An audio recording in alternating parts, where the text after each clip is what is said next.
Studio Sheikhpura. Phagua में चाही छौरी तुम के कर टोलिया गे, फगुआ में चाही छौरी तुम के कर टोलिया गे छौरी के रंगी दिलकौ तोहर चलिया गे छौरी के रंगी दिलकौ तोहर चलिया। फगुआ में चाहिए हम माझी जी के टोलिया रे, फगुआ में चाहिए हम माझी जी के टोलिया। और छोड़ा उहे रंगी दलकई हमर चलिया, और छोड़ा उहे रंगी दलकई हमर चलिया।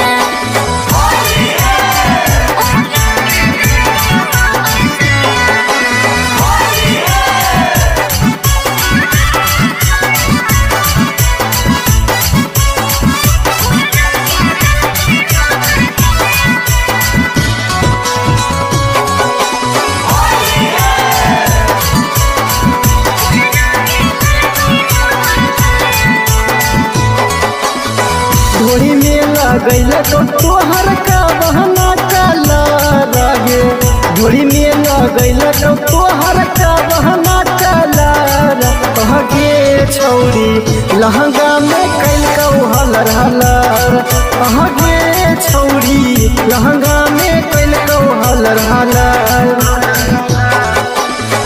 ढोरी में लगल कई हमर लाल रंग कलर रे, ढोरी में लगल कई हमर लाल रंग कलर।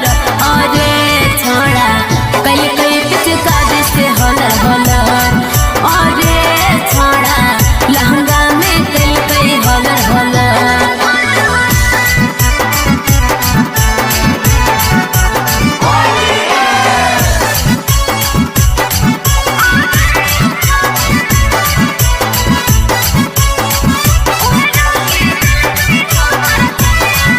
बीना रिकॉर्डिंग स्टूडियो शेखपुरा।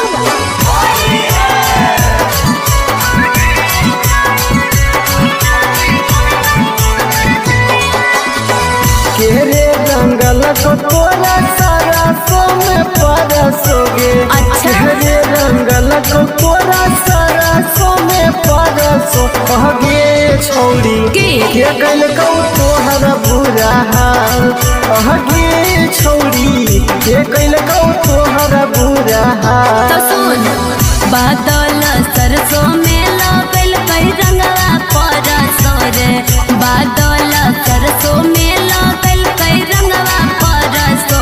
अरे छोड़ा अरियाना कल कई बुरा हाल, अरे छोड़ा अरियाना कल कई बुरा हाल। बीना रिकॉर्डिंग स्टूडियो शेखपुरा।